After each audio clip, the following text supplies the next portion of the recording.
When the House doesn't work well, it's because we've brought the partisanship of election campaigning into the daily work of the House, which is not how it should be. It's not how it always was in the past.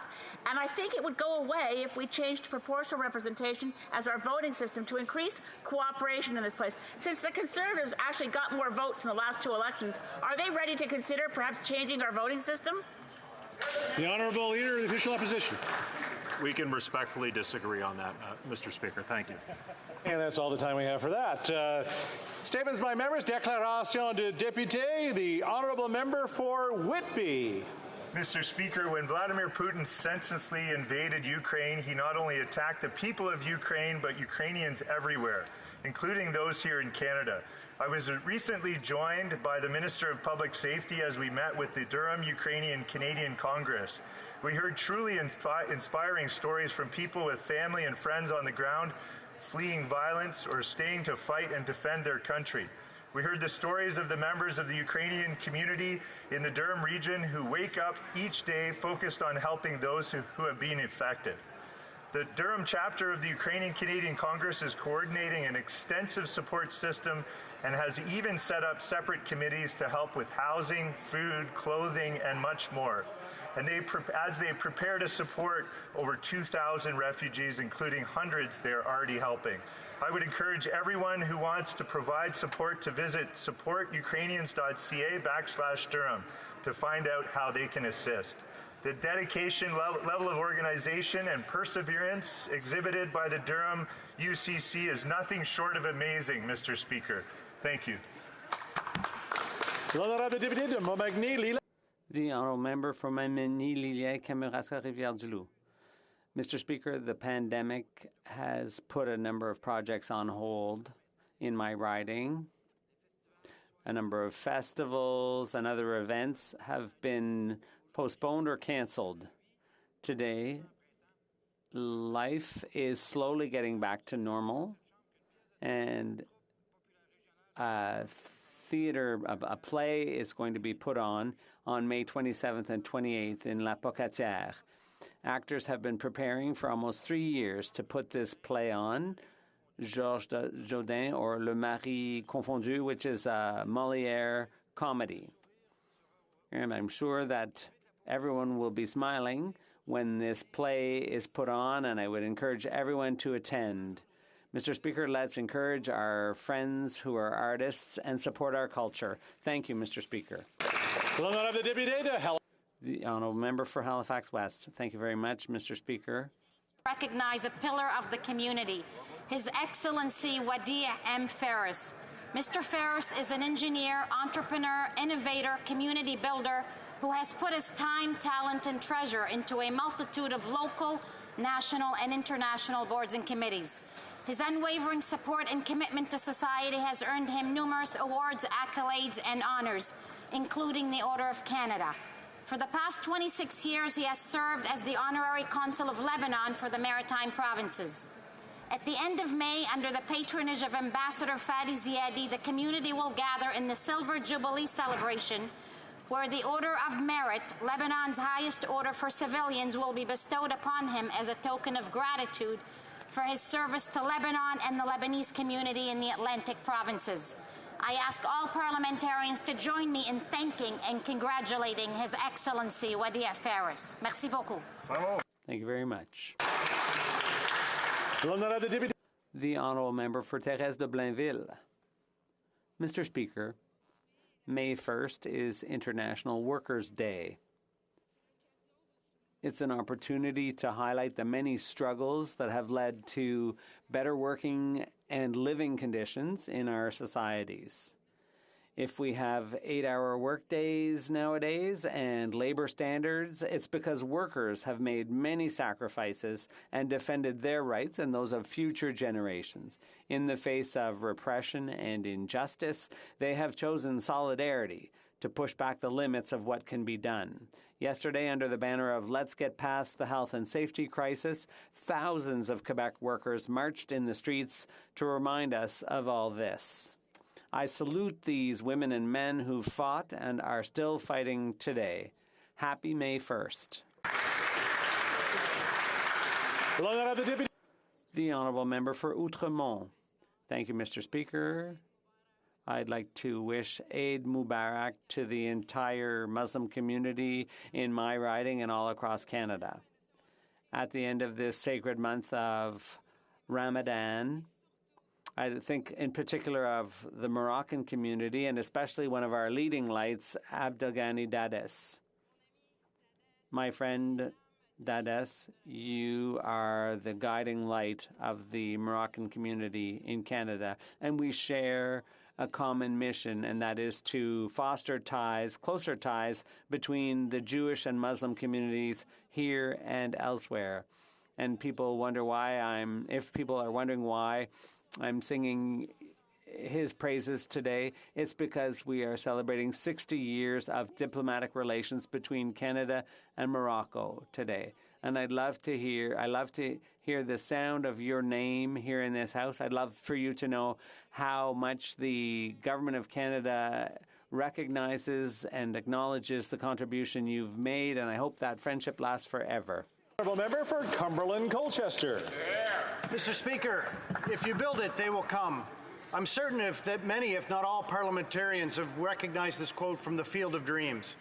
For almost 75 years, Amherst, Nova Scotia has been the home of many incredible baseball players and volunteers, which has allowed this community to enjoy many championships and banners. Given their incredible community spirit and desire to move to evening programming, the enrollment for Little League baseball soared. The community needed another T-ball field. The Amherst Little League Baseball Association applied to the Jays Care Foundation's program Field of Dreams, and this year they are the recipients of a much-needed grant of $70,000. This, of course, is a testimony to the strength of their volunteers and players and history of baseball over the past 75 years. Congratulations to the Amherst Little League Baseball Association and to the many young people who have benefited from their involvement in Little League Baseball over the many seasons to come. Let's play ball. The Honourable Member for Nepean. Speaker, to all my Muslim brothers and sisters, Eid Mubarak. I would like to congratulate Senator Salma Ataullah Jan on her being honored by the President of Pakistan with one of the highest civilian honors, the Sitare Pakistan, in recognition of her humanitarian work. She is the chair of the Senate Human Rights Committee and is working hard to help Afghan families desperately trying to come to Canada.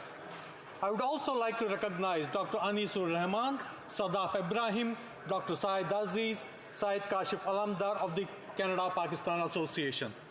I also appreciate Fahim Afan, Iftikhar Mirza, Mashuda Lubna Said, Mobeen Kaja, Moinuddin Siddiqui, Muhammad Zulfikar Bangash, Kamar Masood, Tahawar Rana, and Uzma Khan. All these community leaders are working hard for the Pakistani Canadian community and beyond in Ottawa.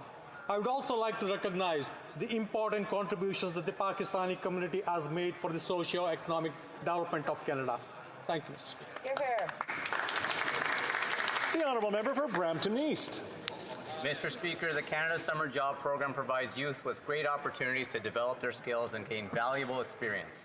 This year, the CSJ program has over 140,000 federally funded summer jobs across Canada. In Brampton East, there will be more than 400 summer jobs available with organizations such as the City of Brampton, TRCA, Wet and Wild Water Park, and many other organizations. During the early days of COVID-19, youth were hard hit by pandemic-related job losses, and our government has stepped up with more support through increased investments across our youth programs, which will provide young Canadians with additional opportunities. Youth will be able to build upon their confidence, leadership skills, and gain from positive work experiences through the CSJ program.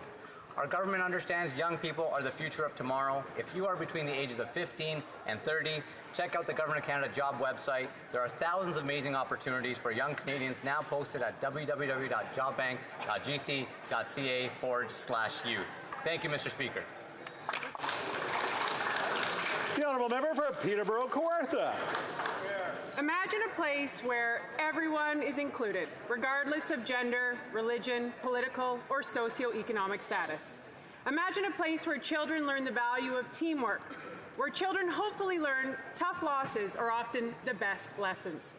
Imagine a place where communities are strengthened and relationships are built, where fundraisers happen and important stories are shared.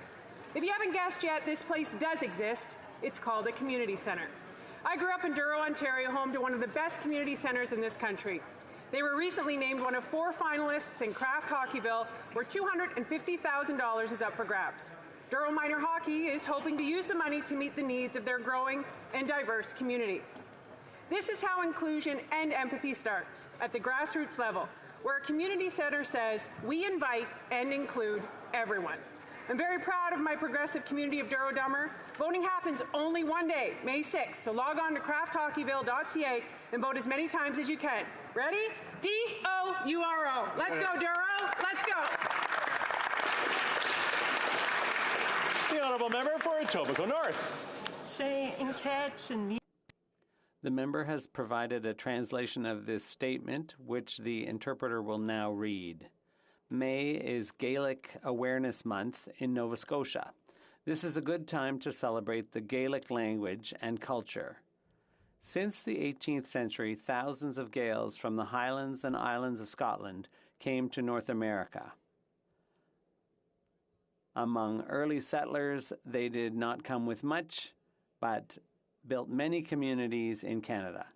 When I was young, I heard Gaelic in Cape Breton, Glengarry, and the Gaelic Society of Toronto. Children learned Gaelic from their parents. They learned stories, songs, piping, and Highland dancing. Today, Canadians are learning Gaelic in Nova Scotia, Toronto, and across Canada, joining 1 million learners from around the world. Up with Gaelic. The Honourable Member for King Vaughan. I'm over here. Mr. Speaker, I would like to acknowledge and recognize a constituent, Angela, who lives in my riding. Angela's son, Luca, was diagnosed with autism at the age of 4. The mental health stress on Angela's family, as well as many other families across our country, is compounded by many challenges. Navigating the many disconnected services, long wait lists for much-needed care for her child, and the very expensive therapy treatments are taking a toll on Canadian families. Parents of children with special needs often have to work a second job in order to pay for the services and the care they require.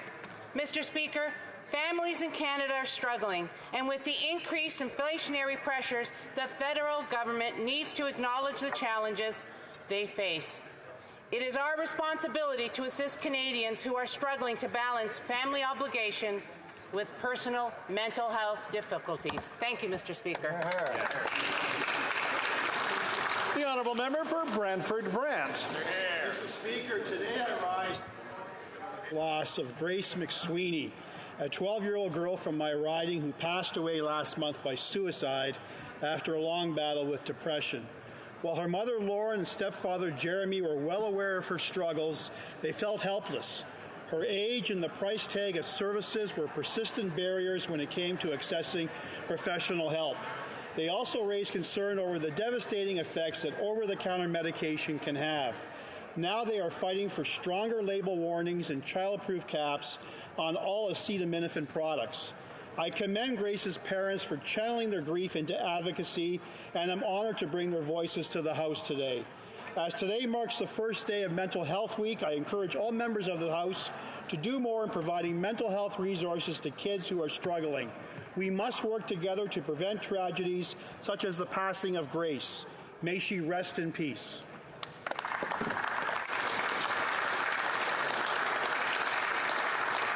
Order. Just remind folks to try to keep the conversations low so we can hear the rest of these statements by members. L'honorable député de Longueuil. The Honourable Member for Longueuil, Charlemagne. As the mother of 2 serving members of the Canadian Armed Forces, I stand today heartbroken at the news of last Friday's tragic death of 4 officer cadets at the Royal Military College in Kingston. This senseless accident has shaken our community to the core. Officer Cadet Jack Hogarth, Officer Cadet Andrea Hanshew, Officer Cadet Broden Murphy, Officer Cadet Andreas Salik. Ces cadets. These 4th-year RMC cadets were to graduate in 3 weeks and begin their careers as military officers. They served their country with dignity and pride, and I call on their classmates to carry on their legacy. To the families of Officer Cadets Hogarth, Honshu, Murphy, and Salick, know that your military family and all Canadians mourn the loss of your sons. I also ask my fellow members of Parliament to join me in honoring their service to Canada. Thank you.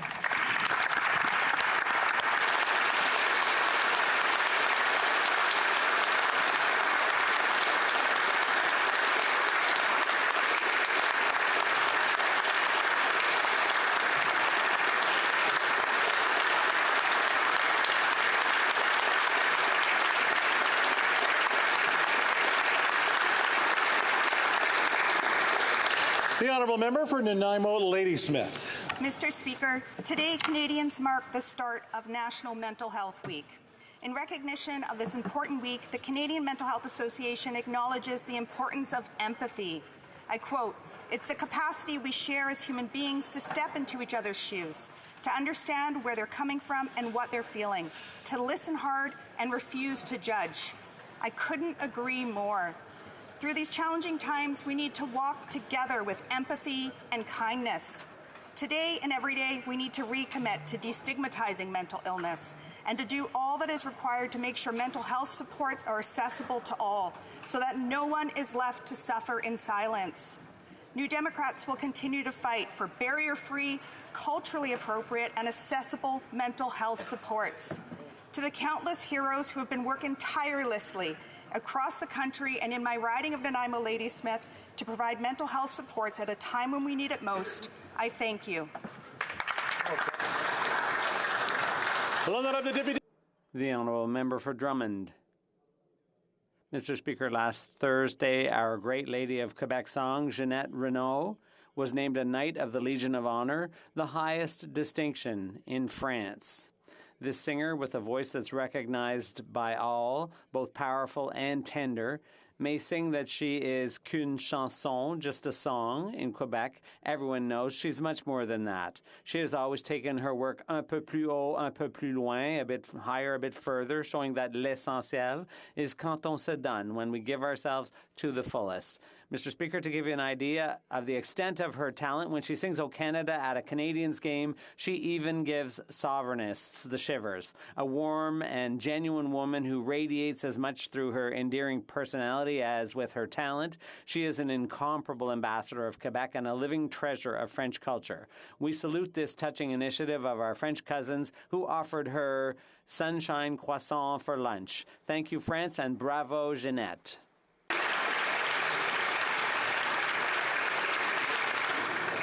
I'll once again remind people to keep the conversations down. The honourable member for Bruce Grey Owen Sound. Mr. Speaker, early Friday morning, 4 cadets of the Royal Military College died in a tragic accident when the vehicle they were in entered the water off Point Frederick. Fourth-year officer cadets Jack Hogarth, Andre Honshu, Roden Murphy, and Andre Solack all voluntarily joined the Canadian Armed Forces, understanding they may be required to make the ultimate sacrifice in the service of Canada. Losing a member of the Canadian Armed Forces is never easy to accept for family and friends, but losing someone in an accident just a few short weeks before graduation is even that much harder. Mr. Speaker, I don't know the personal details of all the families. However, Officer Cadet Roden Murphy was the son of a fellow class of '97 classmate of mine, Major Dave Murphy, and his wife Stephanie. I can't imagine the pain and loss they and all the families are currently feeling. On behalf of all the members of the House, I offer Dave, Stephanie, and all the families and friends of Jack, Andre, Roden, and Andre my deepest condolences and sympathy. I ask all members and all Canadians to keep them all in their thoughts and prayers. Truth, duty, valor, lest we forget.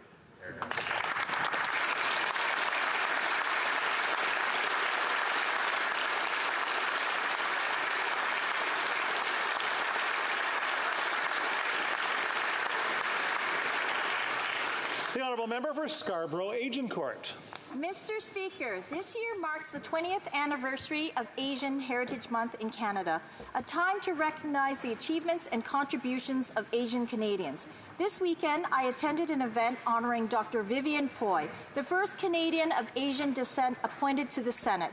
Dr. Poy's story is one of passion, creativity, and achievement. She originally moved to designate May as Asian Heritage Month. This year's theme, Continuing the Legacy of Greatness, reminds us of the generations of Asian Canadians who helped build this country in the face of adversity and discrimination. Anti-Asian racism has seen a sharp rise recently. To help combat it, I encourage Canadians from coast to coast to coast to learn about multi-Asian diversity, which includes Canadians who trace their roots to over 40 countries, challenge stereotypes, call out acts of racism and unconscious bias, and support local Asian businesses and organizations. Thank you. Oral questions, question orale, l'honorable député de Mégantic-l'Érable. Monsieur le Président, le gouvernement libéral. Mr. Speaker, the Liberal government bought itself a majority to protect its leader until 2025. The NDP sold its soul to ensure the survival of the Liberal government. And now the NDP today is ready to leave its heart on the table, officially renouncing its role as an opposition party. There's still time for NDP MPs to keep a little dignity and say no to the Liberal whip by voting no on motion 11. Will the Liberal whip allow the NDP MPs a free vote? The Parliamentary Secretary to the Government House Leader. Thank you, Mr. Speaker. Motion 11 is all about extending the hours to enable members of Parliament to debate more. That's an open invitation for all members, whether you're a New Democrat, Conservative, or member of the Bloc, or even a member of the government. It provides each member an opportunity to be able to speak past 6:30 in the evening, like millions of other Canadians do, Mr. Speaker. They work past 6:30 too. All right, so far, question one. L'honorable député de Mégantic-l'Érable. Premier ministre a été le premier chef en exercice d'un gouvernement. The Prime Minister was the first sitting head of a federal government to be found guilty of not following the law. The Prime Minister fired his Justice Minister, Jody Wilson-Raybould, for not listening to his instructions on the SNC-Lavalin file. He bought himself some NDP MPs so that he wouldn't be held accountable for his actions in the Winnipeg lab scandal. The RCMP documents show that he came within a hair's breadth of a fraud charge for an illegal gift. Who in this government is going to stand up and say enough is enough? The Honourable Parliamentary Secretary to the Government House Leader. Yes, thank you, Mr. Speaker. Nothing has changed in the last 6 years where we have seen the Conservative Party, the official opposition, take personal attacks against whether it's the Prime Minister or other ministers. While the Conservative Party remains focused on personal attacks, I can assure the House that the ministries of this government will continue to work day in and day out for the betterment of all Canadians. Thank you, Mr. Speaker. L'honorable député de Mégantic-l'Érable. C'est une excuse pathétique qui ne tient pas la route, Monsieur le Président. That's a lame excuse that doesn't hold water. We're dealing with a specific situation where the Prime Minister admitted neither he nor anyone else authorized him to receive an illegal gift. Time doesn't erase the past. Just think of victims of crime who wait years to report their attackers.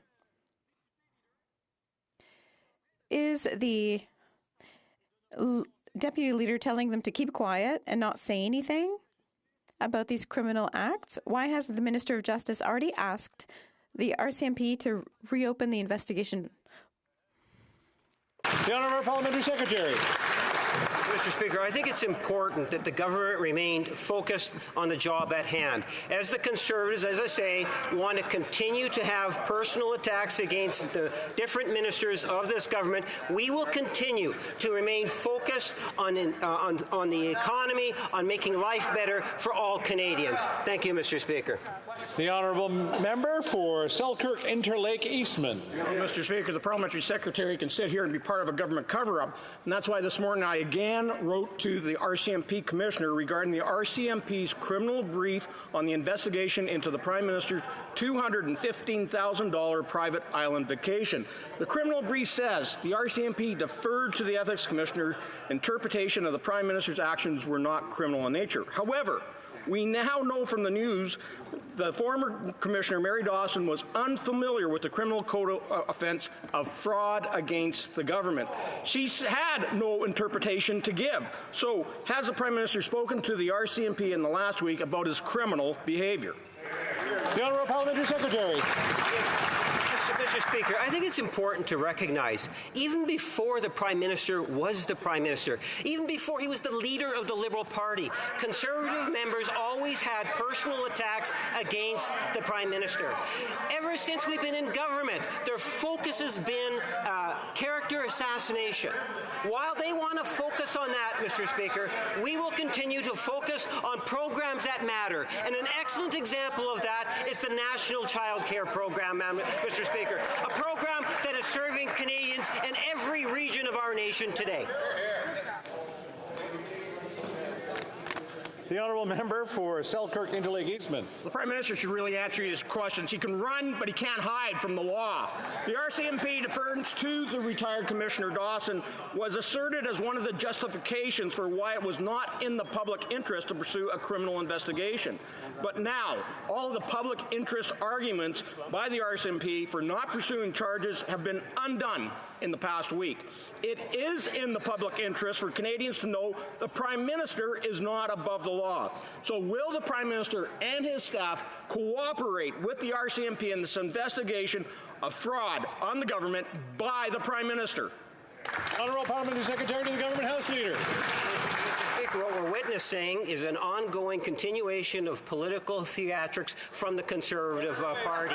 You know, 3 leaders ago they were talking about this, Mr. Speaker. At the end of the day, as I've pointed out in the previous questions, is that they can continue. They can do what they want with their focus. What I can assure Canadians, Mr. Speaker, is that this government, whether it's the Prime Minister, other cabinet ministers, or the Liberal caucus as a whole, will continue to focus our attention on making life better for all Canadians in every region of this nation. L'honorable député de la Prairie. Président, fin de semaine, c'était le retour du convoi.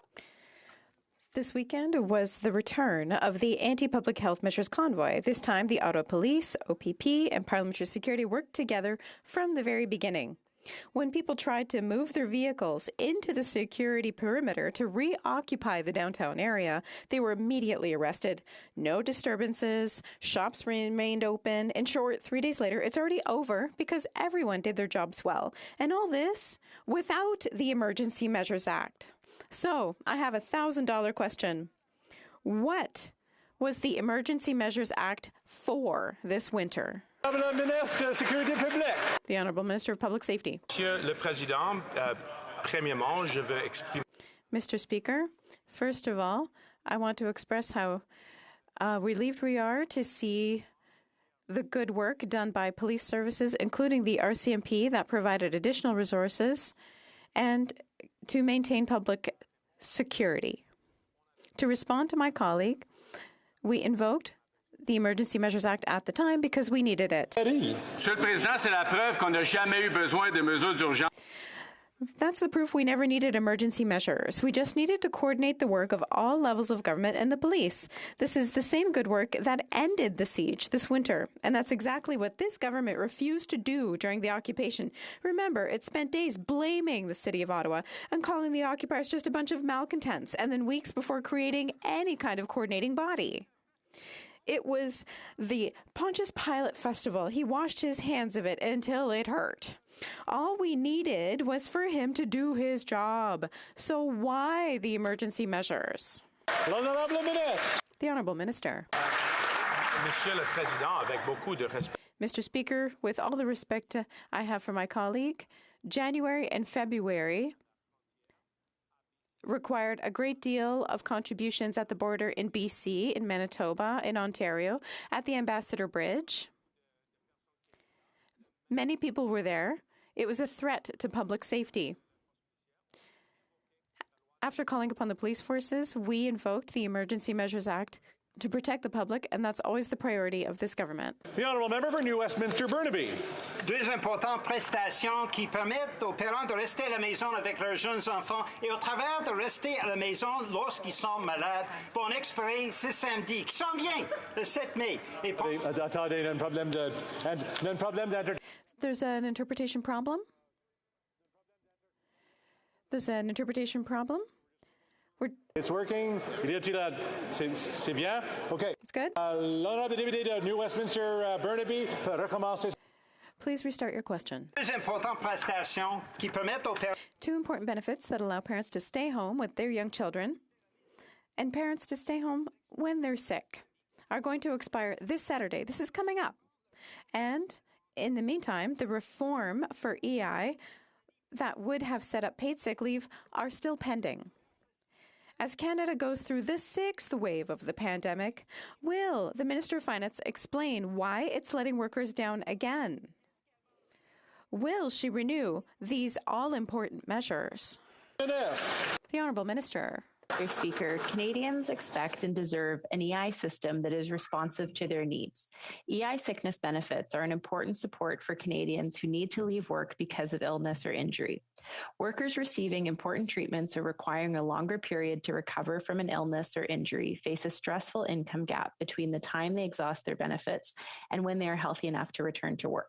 That's why we extended EI sickness benefits from 15 to 26 weeks, providing approximately 169,000 Canadians every year with additional time and flexibility to recover and return to work. There's more work to do, to be sure, and we'll keep working so that EI is there for Canadians when they need it most. The Honourable Member for Elmwood Transcona.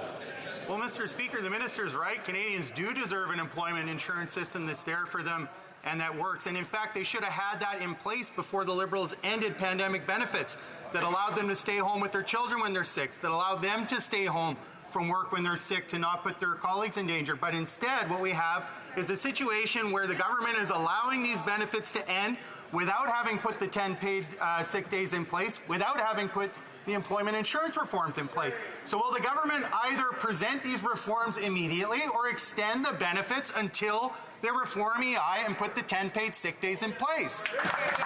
The Honourable Minister of Families, Children and Social Development. Thank you, Mr. Speaker. And as the honourable colleague knows, we have brought forward legislation that has passed through this place with regards to 10 paid sick days. We've also worked hard to modernize the EI program so it responds to the needs of all Canadians and is fair and is equal. That includes giving parents the choice of taking either 12 or 18 months for parental leave and introducing the new parental sharing benefit so they can share the joy and work of raising their children more equally. We are following through on our promise to modernize the system with targeted consultations with Canadians that will bring forward a vision for a new and modern EI system. We know there's more work to do, and we're getting to it. Thank you, Mr. Speaker. Member for Brantford Brant. Mr. Speaker, throughout my prosecutorial career, I worked on hundreds of cases that took years to complete. Notwithstanding many unknowns, procedural delays, and complicated evidence, the truth always prevailed. Criminals must always be punished. Now Canadians demand answers from our Attorney General. If new evidence comes to light in relation to the member of Papineau's illegal vacation, even after 6 years, will the minister follow his oath of office and ensure that that member of Papineau will not be left off the hook? Hear, hear. The Honourable Minister of Justice. Mr. Speaker, as the honourable member knows, from all his long experience as a prosecutor, both the police and the prosecution services are independent in our Canadian system. The Honourable Member for Kamloops, Thompson, Caribou. Mr. Speaker, as a former Crown prosecutor and somebody who taught at a law school, I note that an investigation can be reopened years after if new evidence surfaces. In the case of a fraud in hundreds of thousands of dollars, Mr. Speaker, this may result in a penitentiary sentence on conviction. So my question for the Minister of Justice, or pardon me, for the Attorney General is this. Would he support the reopening of an investigation into a serious criminal fraud if new evidence surfaced 6 years later? The Honourable Parliamentary Secretary. Well, Mr. Speaker, as I had indicated earlier, as as the Conservatives want to be able to continue to get into personal attacks, we will continue to focus our attention on what's important to Canadians, Mr. Speaker. That's one of the reasons in which we have seen the type of response in different types of pandemic support programs, whether the packages such as the CERB, the wage losses program. There's so many things that as a government we've done in order to support Canadians because we remain focused on them as opposed to what the Conservatives are remaining focused on, personal character assassination. Thank you, Mr. Speaker. L'honorable député Bellechasse des Chemins Lévis. Bon matin, bon après-midi, Monsieur le Président. Quand on le questionne sur son... When we ask a question about the very luxurious and illegal vacation taken, the Prime Minister responds that it was 6 years ago and it doesn't need to be pursued. It seems that the Prime Minister believes that he's above the law. Is the Minister of Justice comfortable with this situation? Doesn't he believe that the file should be reopened, given this new information? L'honorable Secrétaire parlementaire. The Honourable Parliamentary Secretary. If you ask the question 4 times, 5 times, whatever number of times you ask the question, the answer is really not going to say, not you, Mr. Speaker, but the... Order.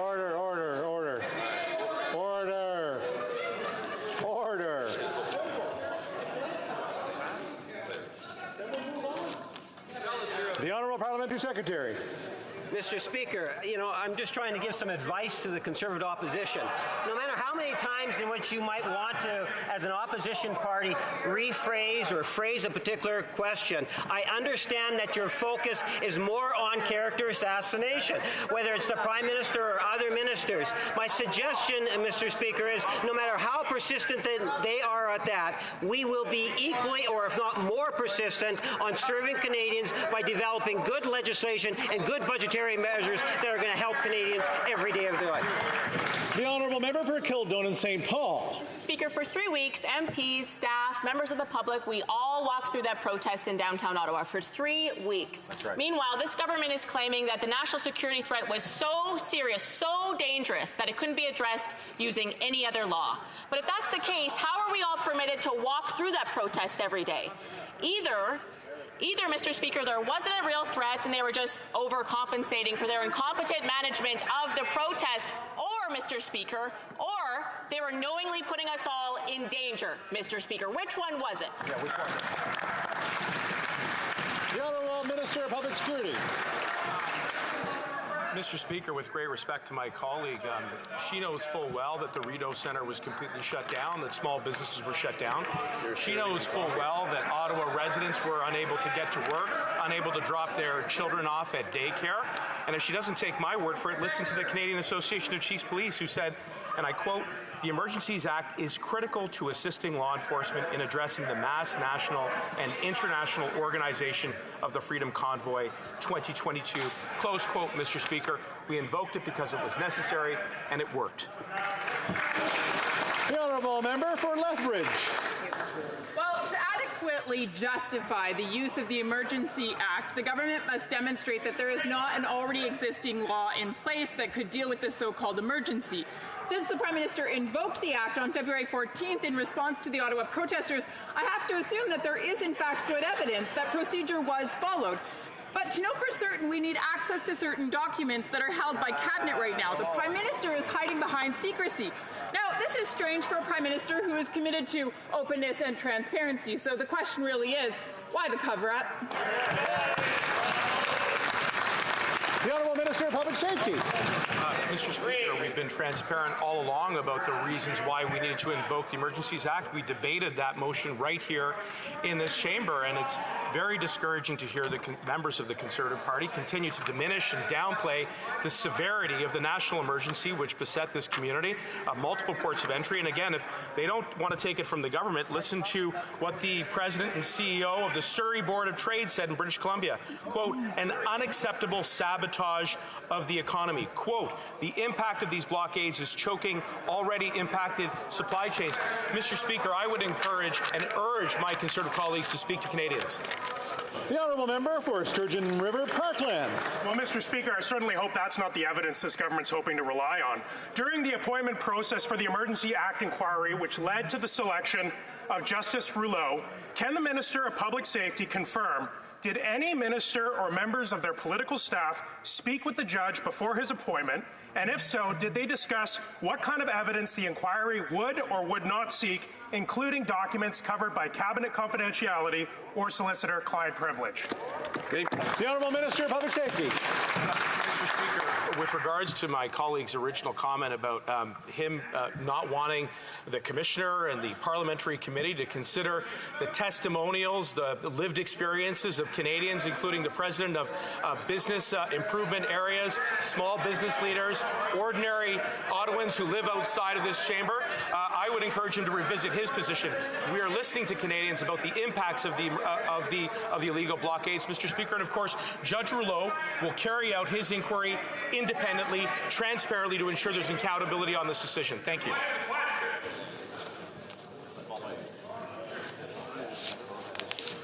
People want to ask questions and get on the list. L'honorable député de Lac-Saint-Jean. Monsieur le Président, vendredi, le Premier ministre a... Mr. Speaker, on Friday, the Prime Minister refused to cede any immigration powers to the Premier of Quebec. It would be less insulting if the federal government were at least a little bit competent, but everything it touches is a disaster. The backlog for Quebecers applying for permanent residence is now 31 months. There's 29,000 backlogged files. The government is being sued by people who've been waiting for 13 years. 13 years! Does the Prime Minister realize that not only should he give Quebec the powers it's asking for, but should also say thank you? L'honorable Secrétaire parlementaire. The Honourable Parliamentary Secretary. Thank you, Mr. Speaker. Immigration is essential to our economy, and the member on the other side knows that last year we welcomed over 50,000 new permanent residents in Quebec. Also, immigration targets have increased considerably, which should reduce backlogs. We will always work very closely with the Government of Quebec to make sure that the immigration system continues to operate for Quebecers and Canadians. They refuse to even name the problem, which makes it really hard to solve. There are court cases for files that have been dragging on for 13 years, and these are people, not files. That's what the Prime Minister is forgetting in his conflict with Quebec.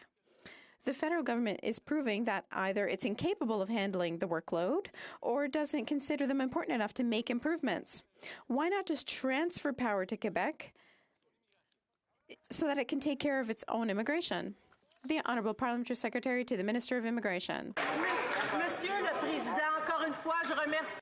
Mr. Speaker, again, I thank the member for his question, but he knows full well that Quebec determines selection criteria for immigrants to Quebec, including language skills. Immigration is essential for our economy. We've already welcomed 50,000 new permanent residents in Quebec, and Quebec and Canada work together to welcome more immigrants here in Canada.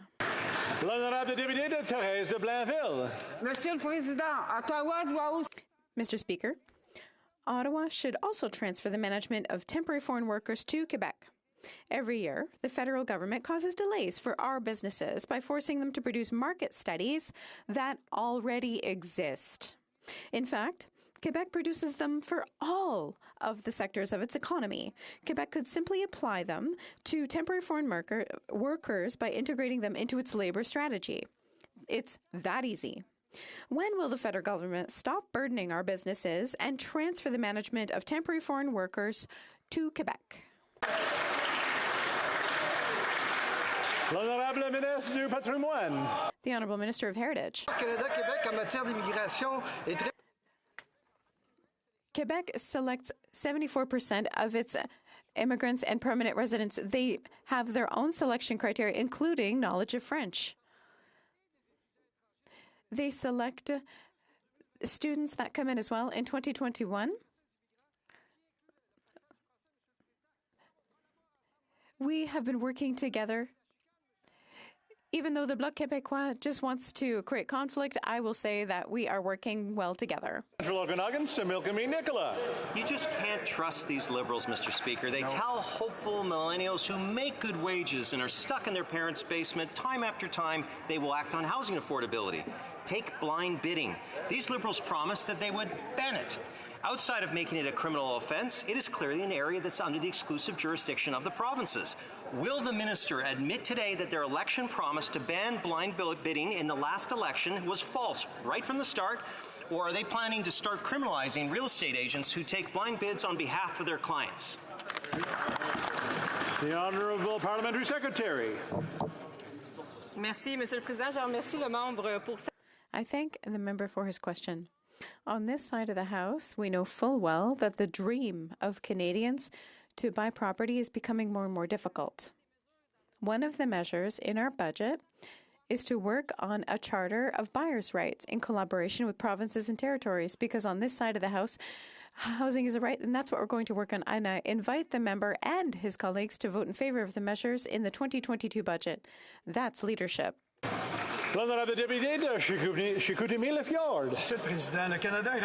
Mr. Speaker, Canada has ended up with the third highest inflation in the G7, 6.7%. That means, in real terms, for Canadians, that they didn't get a 6.7% wage increase, they got poorer.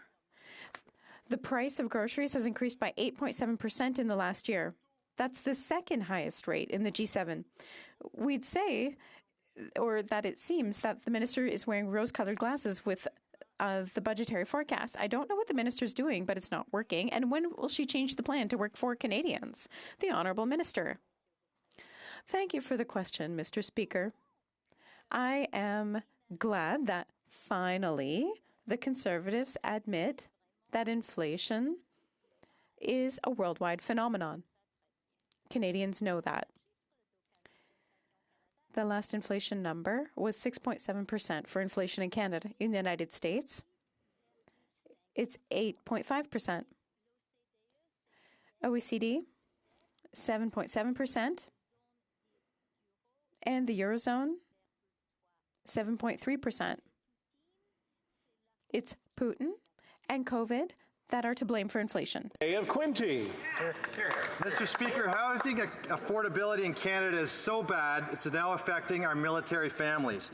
It's so bad in CFB Trenton, Canada's largest Air Force base in my riding. There are currently 360 families on a waiting list for housing on the base. Military families who cannot afford homes in the community now do not have anywhere to live, and is it affecting our ability to retain and attract military personnel? Mr. Speaker, my question to the Minister of Defence is, how much of the $15 billion in the budget in the military is going to create housing for our Canadian military families? Hear, hear.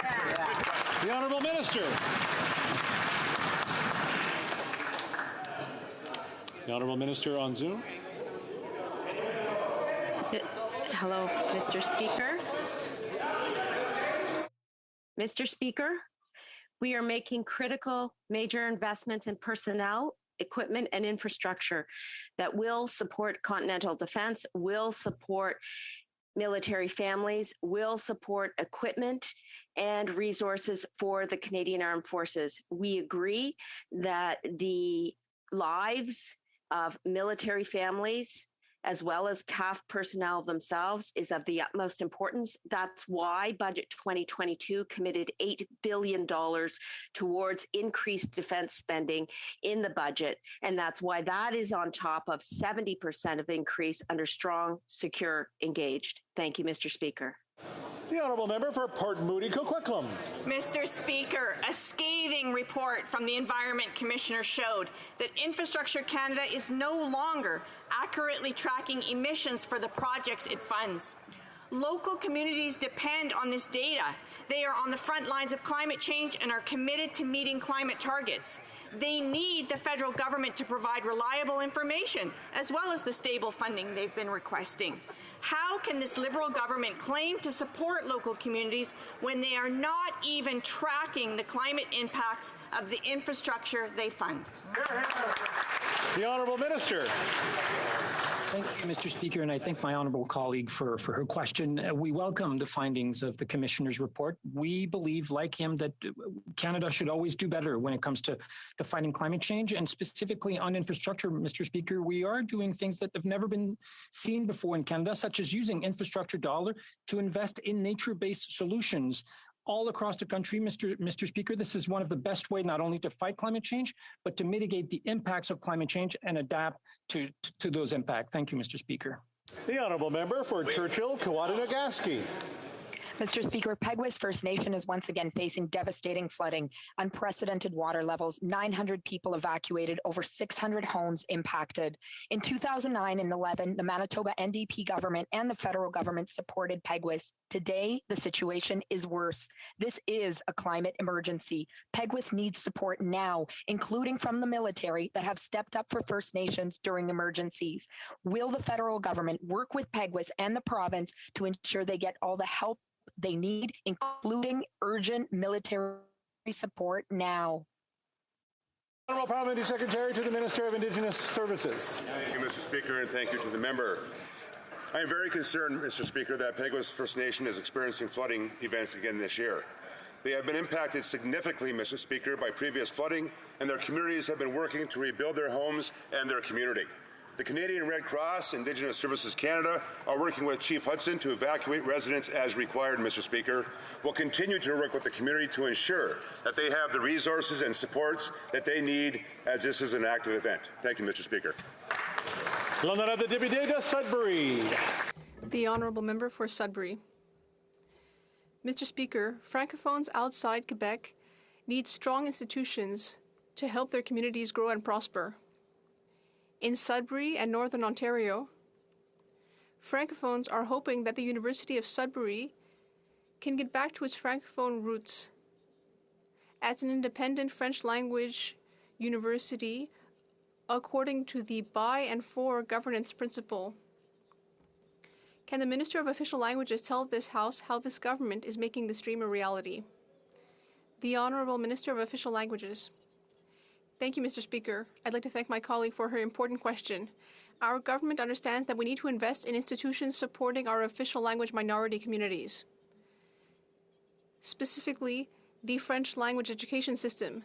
On Friday, I joined my colleagues, the members for Sudbury and Nickel Belt, to announce that our government will invest nearly $2 million in the University of Sudbury. That money will strengthen the university's capacity and help it train the next generation of Francophone leaders. Thank you. The honourable member for Cumberland Colchester.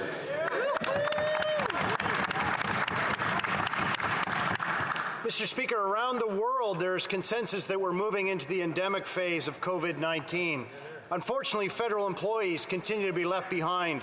In Canada, federal mandates persist and many employees are losing their jobs because of their personal choice. This would include approximately 1,000 members of the Canadian Armed Forces, who now we know can't find housing, at a time when recruitment and retention is already at an alarming low rate. On which date is this government going to give Canadians a federal plan to lift these mandates?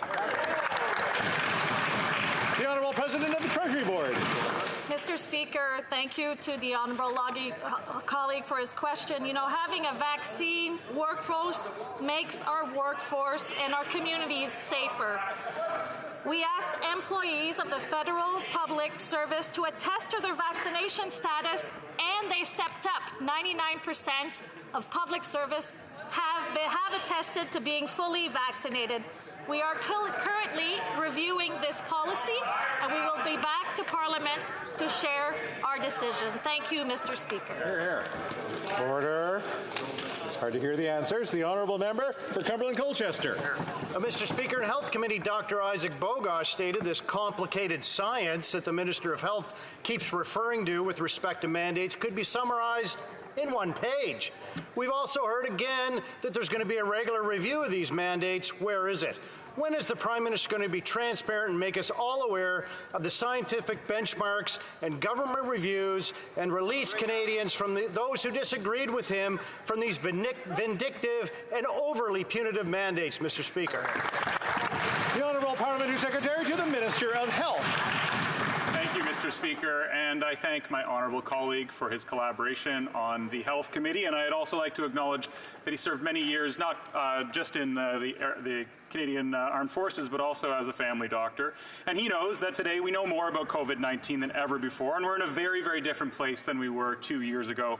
We have a safe, effective vaccines, a highly vaccinated population. We also have new treatments that can help patients from getting seriously ill. Our government will keep making decisions as we have been over the past couple of weeks, and it would be nice if they could acknowledge that things have been changing over those last couple of weeks. We'll continue to adjust our advice and public health measures based on the evolution of this virus. Thank you, Mr. Speaker. Good job. The honourable member for Sarnia-Lambton. Well, Mr. Speaker, we are in a different place, but there's nearly 4 million Canadians that are having their charter rights violated still. They can't leave or enter the country, and they can't even travel domestically, even though all the provinces have lifted their vaccine mandates. They're being prevented from visiting relatives who are in some cases dying. And so will the Transport Minister admit that vaccinated and unvaccinated people can both get and transmit COVID, and there is no longer any justification for violating the charter rights of Canadians? The Honourable Minister of Transport. Speaker, the last 2 years have been very difficult on Canadians. We've had lockdowns, we've had public health measures, people lost their jobs because of the uncertainty of the pandemic. Governments around the world, provincial governments, municipal government, we're all grappling with doing the right things to protect the health and safety of Canadians. Many decisions included vaccination mandate, included other public health measures. We are seeing that our government and other governments are slowly adjusting these measures. We will continue to consult our experts as we review those decisions, Mr. Speaker. The honourable member for Thornhill. 2 years in, and testing for incoming international travelers is creating significant bottlenecks at Canadian airports. Many Canadians still can't travel, and public servants who can be working from home, clearing this government's backlog on just about every single service they offer, they've been cast aside. This ideological crusade of this government is having an impact on our reputation. When will they admit that they've got it wrong and lift the ineffective and now obviously vindictive federal mandates? The Honourable Minister of Transport. Speaker, I understand that the Conservative Party does not agree with our government's decision when it comes to public health measures. However, talking down vaccine, talking down public health measures is not a wise thing to bring Canadians along. We can debate the need and the necessity for those measures, but calling them vindictive is unwise, and I call my honourable colleague to realize that we are doing everything we can to protect the health and safety of Canadians. If they disagree with us, they can argue that with health experts, Mr. Speaker. Yes, Omar. L'honorable député de Berthier-Masquinongé. The honourable member for Berthier-Masquinongé. Mr. Speaker, every spring it's the same, just as predictable as the return of warmer weather. Every year we see federal delays when it comes to the temporary foreign worker program. The same farmers need to pay for the same labour market assessments every year. And once again, we're seeing delays in worker arrival. Farmers are worried about missing the harvest. Mr. Speaker, as Einstein said, insanity is doing the same thing over and over and expecting a different result. When will Ottawa end this tradition of failure and transfer the program to Quebec? The Honourable Parliamentary Secretary to the Minister of Immigration. Merci, Monsieur le Président. Thank you, Mr. Speaker. We know that immigration is essential to fight the labour shortage.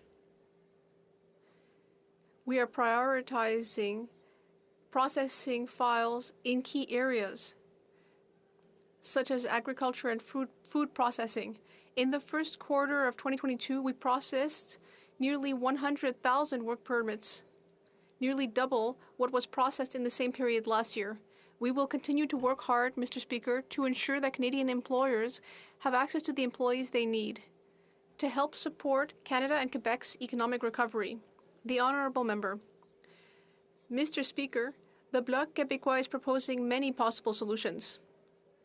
At the very least, the federal government could stop requiring the same labour market impact assessments every year, at a time when everyone knows we are suffering a labour shortage. It could do more to speed up workers' arrival to Canada by having their biometric tests done here It could manage their work permits once they've arrived in Canada. There are many things that the government could do, but it is refusing to improve. So if it doesn't want to deal with the situation, why not let Quebec do so? The Honourable Parliamentary Secretary, or rather, the Honourable Minister. Thank you, Mr. Speaker. We recognize that the Temporary Foreign Workers Program is vital for the Canadian economy. Employers should be able to get decisions on the matter at a time when they can hire these workers. That's why, as part of our solutions for the labor market, we are taking additional measures. Up on low-wage positions for employers in seasonal industries. We are extending LMIA validity from 9 to 18 months, and we are expanding flexibility for LMIA applications in low-wage occupations. We are also increasing the maximum employment duration for high-wage and global talent streams from 2 to 3 years. We will continue collaborating with employers to ensure... L'honorable député de Beauce. The Honourable Member for Beauce. Mr. Speaker, this government has managed a hat trick. It has managed to bring down 3 different services: immigration, EI, and now passports. It's the same mess everywhere. People in my riding have had enough. They're waiting on the phone. They're waiting for weeks or months to get answers. We've had 2 years without people traveling. Didn't this government foresee that there would be an issue with passport renewals? This government is always reacting to things.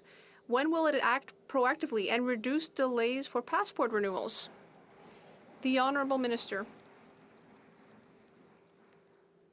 Mr. Speaker, I appreciate the question. As I have said before in this House, we have seen a remarkable increase in passport renewals requests, but Passport Canada is working very, very hard to ensure that Canadians get their passports before traveling. This week, we opened 12 passport centers on Saturdays to help with processing passports. Employees are working evenings and weekends to ensure that more Canadians get their passports on time. The Honourable Member for Montmagny, Lise, Kamouraska, Rivière-du-Loup. Well, Mr. Speaker, I'm not looking to pick fights because I'm not a member of the Bloc Québécois, but at a time when most Canadians are getting back to in-person work after 2 years of pandemic, some workplaces are still closed in the federal government. For example, at Passports Canada, you have to make an appointment. But in order to make an appointment, you've got to spend hours waiting on the telephone. Canadians deserve better. How is it that we're back here in person, but that employees at Passport Canada are not? The Honourable Minister. Thank you, Mr. Speaker. I have good news on this.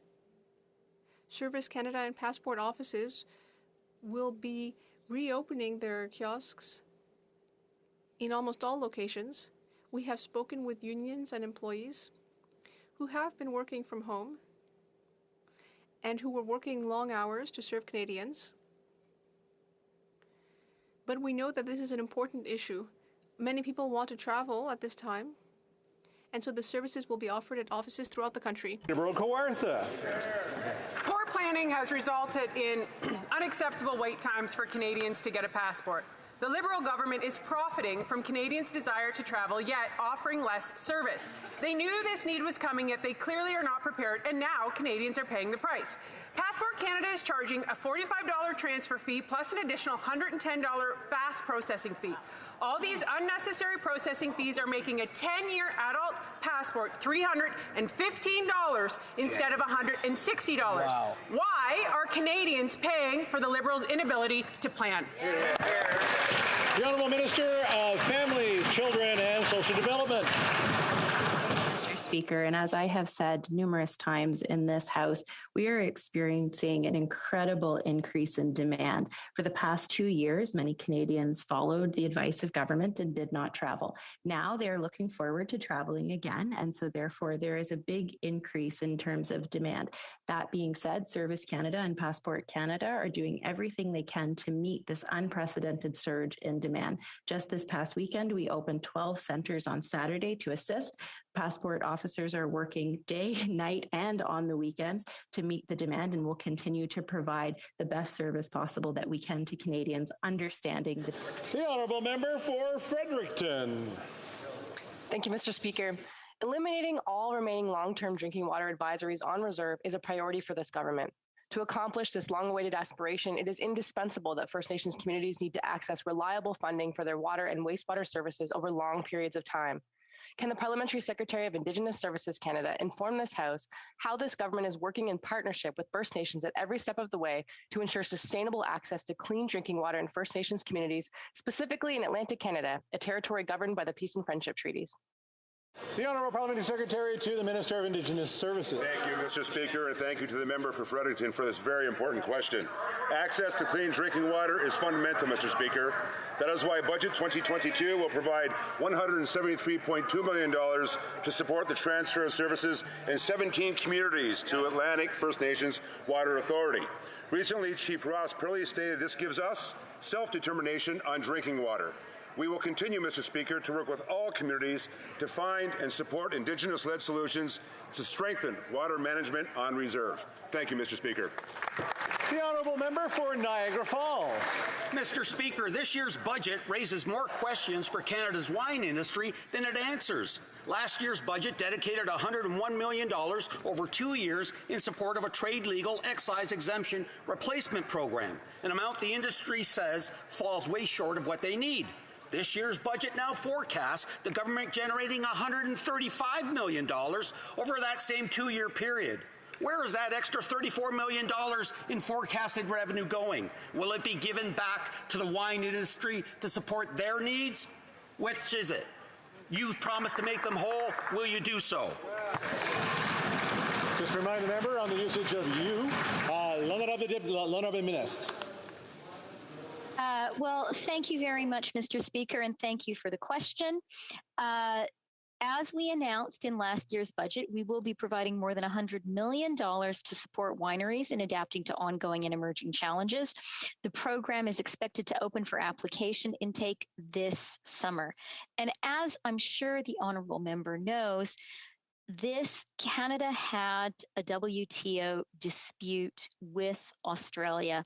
We settled that dispute in July of 2020, and our settlement required the repeal of our exemption by June 30th of 2022.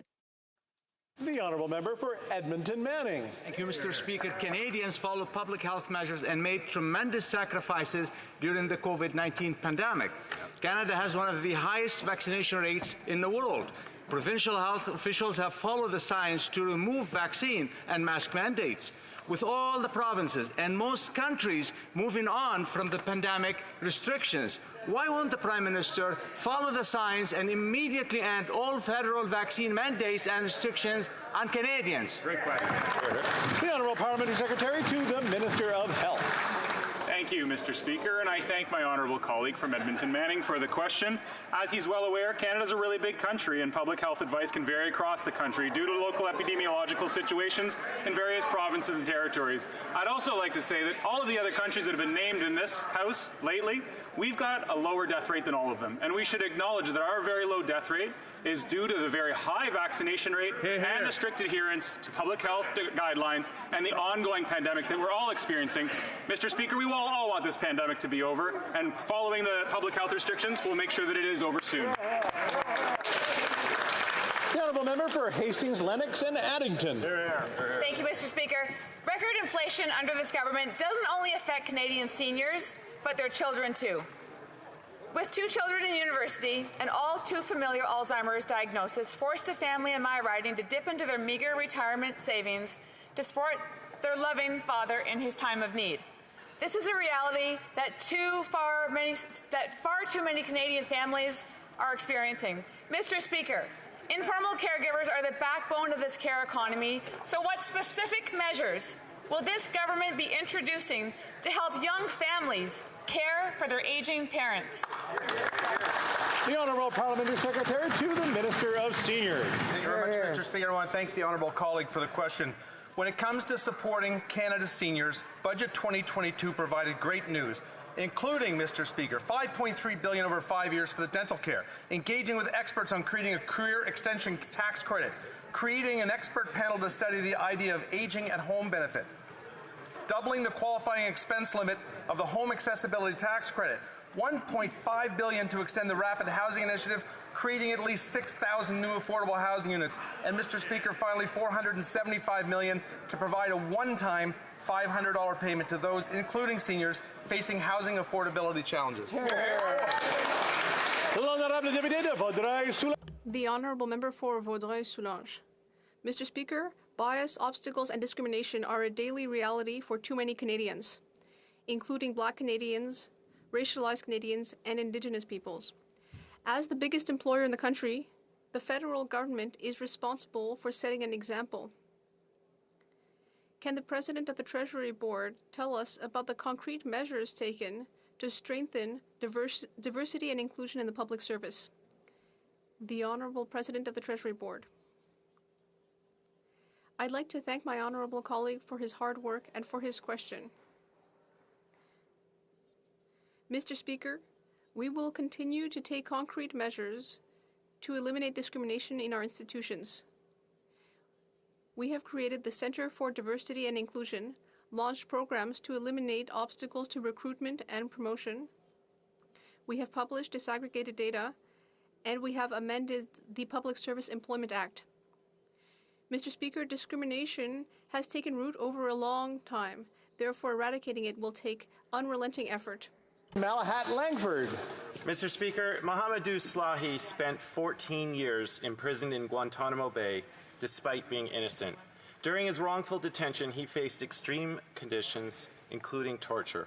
He has filed a lawsuit with federal court alleging that while living in Canada, Canadian authorities shared false information which led to his unjust arrest. CSIS monitored him and passed along incorrect information about Mr. Slahi. Will the Public Safety Minister admit that once again our national security agencies were complicit in the detention and torture of an innocent person? The Honourable Minister of Public Safety. Mr. Speaker, in line with our values which are enshrined in the Charter, Canada, of course, condemns all forms of torture. Canada has a duty to uphold fundamental rights and freedoms in all instances. And, of course, it would be inappropriate for the government or any member of this chamber to comment on matters which are before the courts. Thank you. The Honourable Member for Saanich Gulf Islands. Thank you, Mr. Speaker.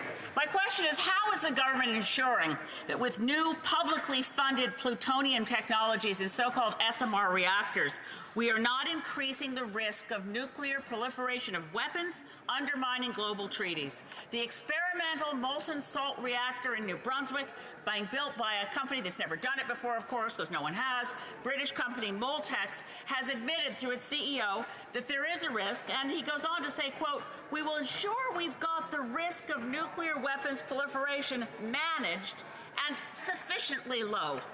What on earth is sufficiently low in an era where Putin is saber-rattling nuclear weapons? The Honourable Minister of Natural Resources. Thank you, Mr. Speaker. Small modular reactors are under development in several countries around the world, not simply Canada. Look to the United States, look to the United Kingdom. As the Honourable Member knows, nuclear energy plays an important role in Canada's current energy mix. In the recent budget, we provided resources for the independent Canadian Nuclear Safety Commission to focus on readiness to regulate SMRs. Going forward, Canada is committed to ensuring its nuclear industry continues to comply with all existing international obligations. Well, that's all the time we have for question period today. So, That's all the time we have for question period. The Honourable Member for South Surrey White Rock. Thank you, Mr. Speaker. There have been discussions among the parties, and I believe if you seek it, you will find the unanimous consent of the House for the following. That this House mourn the tragic loss of 4 officer cadets on Friday, April 29th, 2022, and express its deepest condolences to their families, friends, and the Royal Military College community during this very difficult time.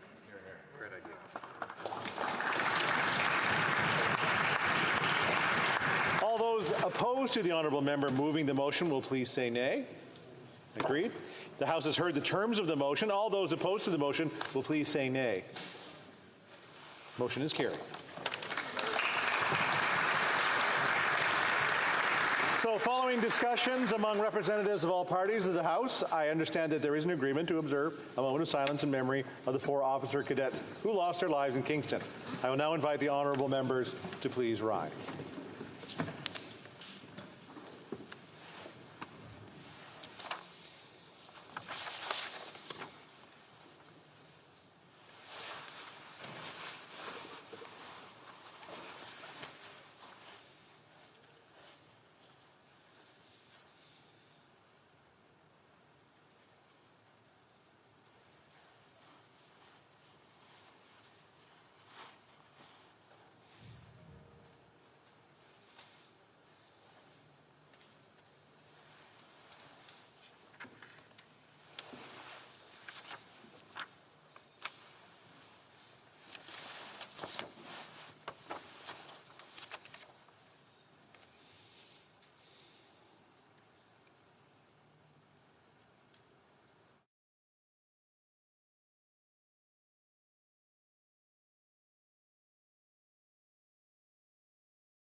Merci beaucoup. Thank you very much. It being 3:14, pursuant to order made Thursday, November 25th, 2021, the House will now proceed to the taking of the deferred recorded division on the motions at report stage of Bill C-8. Call in the members. Just have to check.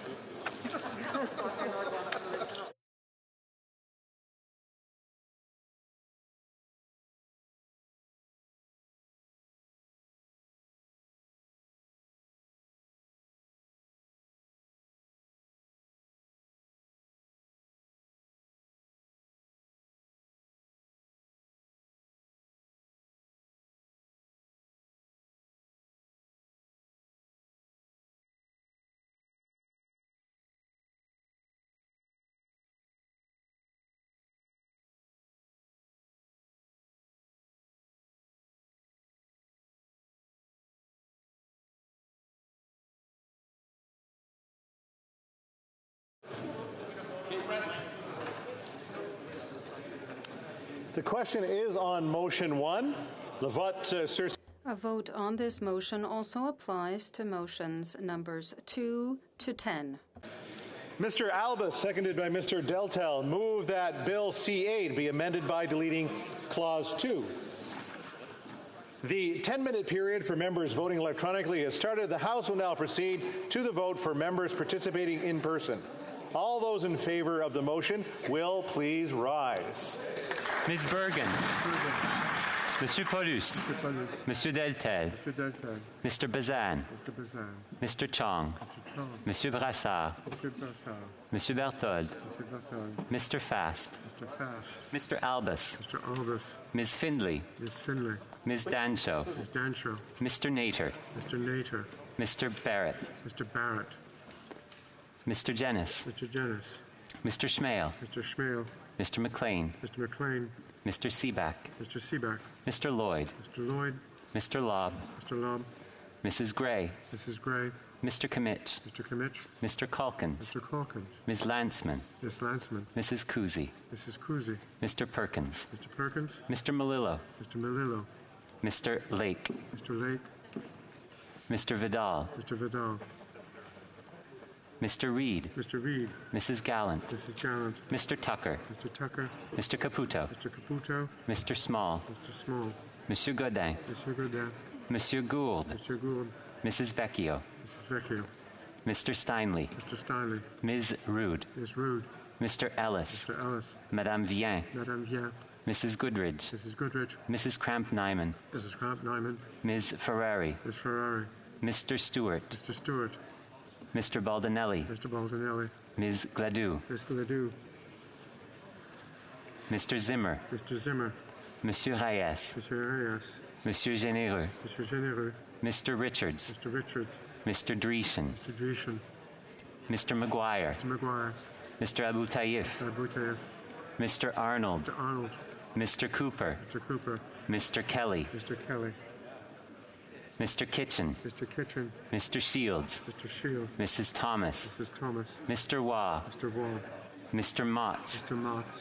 Monsieur Lehoux. Monsieur Lehoux. Mr. Bragdon. Mr. Bragdon. Mr. Davidson. Mr. Davidson. Mr. Dowdle. Mr. Dowdle. Mr. Epp. Mr. Epp. Mr. Currick. Mr. Currick. Mr. Morantz. Mr. Morantz. Pardon me. Mr. Mazer.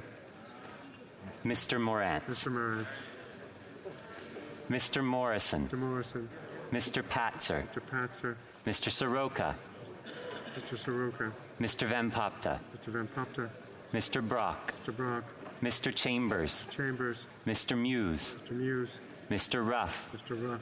Mrs. Roberts. Mrs. Roberts. Mr. Tolmie. Mr. Tolmie. Mr. Williams. Mr. Williams.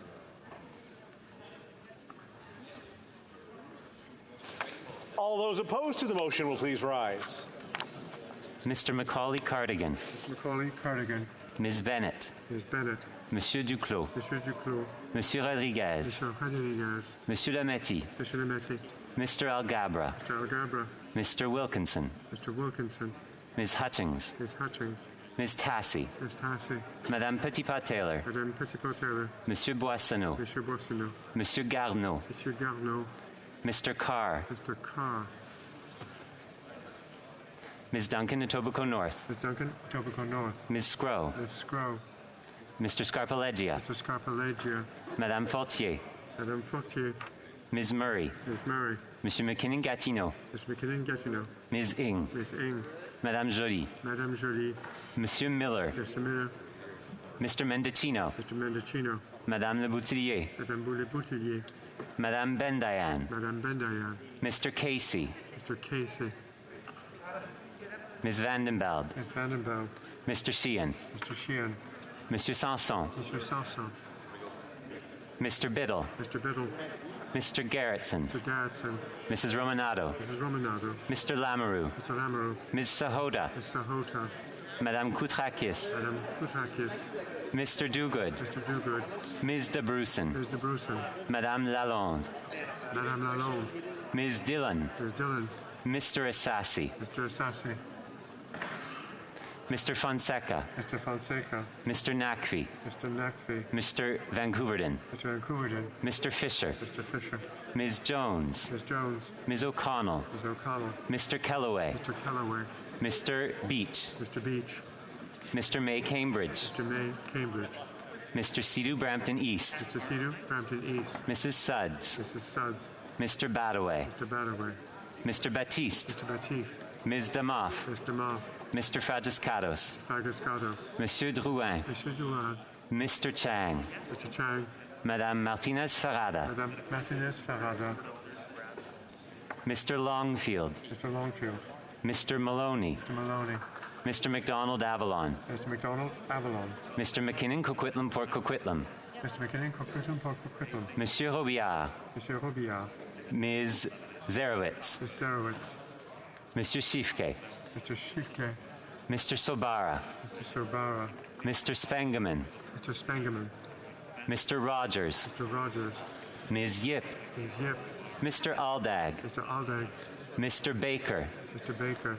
Mr. Lewis Kitchener-Conestoga. Mr. Lewis Kitchener-Conestoga. Mr. Turnbull. Mr. Turnbull. Mr. Van Bynen. Mr. Van Bynen. Mr. Weiler. Mr. Weiler. Ms. Bradford. Ms. Bradford. Mr. Sarai. Mr. Sarai. Mr. Gahir. Mr. Gahir. Madame Diab. Madame Diab. Mr. Hanley. Mr. Hanley. Ms. Hefner. Ms. Hefner. Madame Lapointe. Madame Lapointe. Ms. Thompson. Ms. Thompson. Mrs. Valdez. Mrs. Valdez. Monsieur Thériault. Terrien. Pardon. Monsieur Terrien. Monsieur Terrien. Madame Normandin. Madame Normandin. Monsieur Garon. Monsieur Garon. Monsieur Villemur. Monsieur Villemur. Madame de Bellefeuille. Madame de Bellefeuille. Monsieur Brunel Duceppe. Monsieur Brunel Duceppe. Monsieur Thériault. Monsieur Thériault. Madame Gaudreau. Madame Gaudreau. Monsieur Perron. Monsieur Perron. Monsieur Barsalou-Duval. Monsieur Barsalou-Duval. Monsieur Savard-Tremblay. Monsieur Savard-Tremblay. Madame Posé. Madame Posé. Monsieur Champoux. Monsieur Champoux. Monsieur Beaulieu. Monsieur Beaulieu. Madame Chabot. Madame Chabot. Monsieur Trudel. Monsieur Trudel. Madame Desbiens. Madame Desbiens. Mr. Julian. Mr. Julian. Ms. Kwan. Ms. Kwan. Mr. Garrison. Mr. Garrison. Ms. Blaney. Ms. Blaney. Ms. Idlout. Ms. Idlout.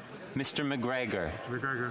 Ms. Gazan. Ms. Gazan. Mr. Green. Mr. Green. Ms. Barron.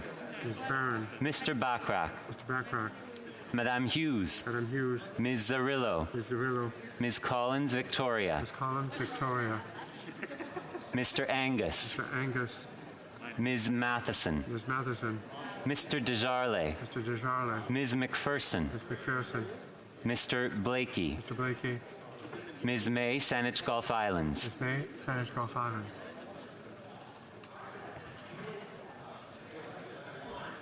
The House will now wait for the electronic voting period to end before resuming its proceedings.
I wish to inform the House that the electronic voting period has ended.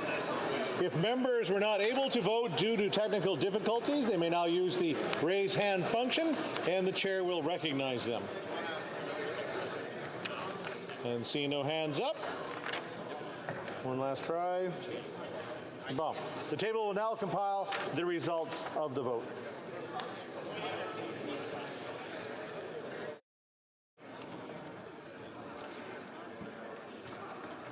Yeas for 118, 118. Nays contre 210, 210. I declare the motion defeated.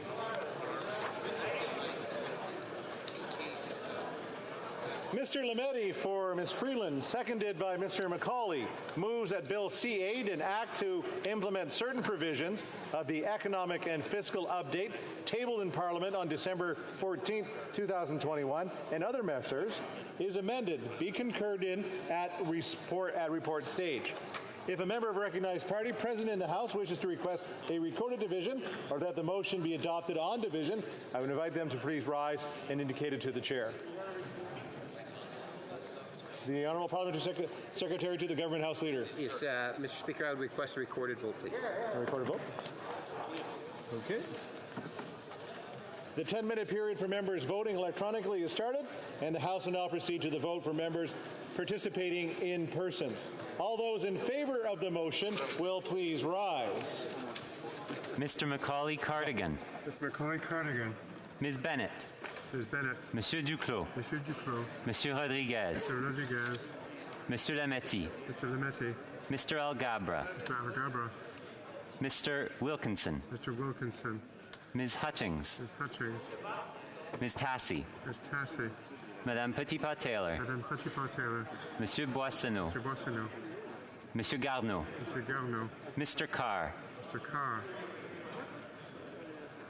Ms. Duncan, Etobicoke North. Ms. Duncan, Etobicoke North. Ms. Scrow. Ms. Scrow. Mr. Scarpaleggia. Scarpaleggia. Madame Fortier. Madame Fortier. Ms. Murray. Ms. Murray. Monsieur McKinnon-Gatineau. Mr. McKinnon-Gatineau. Ms. Ing. Ms. Ing. Madame Joly. Madame Joly. Monsieur Miller. Monsieur Miller.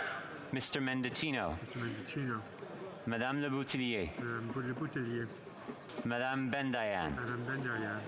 Mr. Casey. Mr. Casey. Ms. Vandenbeld. Ms. Vandenbeld. Mr. Sheehan. Mr. Sheehan. Monsieur Sanson. Mr. Sanson. Mr. Biddle. Mr. Biddle. Mr. Garrettson. Mr. Garrettson. Mrs. Romanado. Mrs. Romanado. Mr. Lamoureux. Mr. Lamoureux.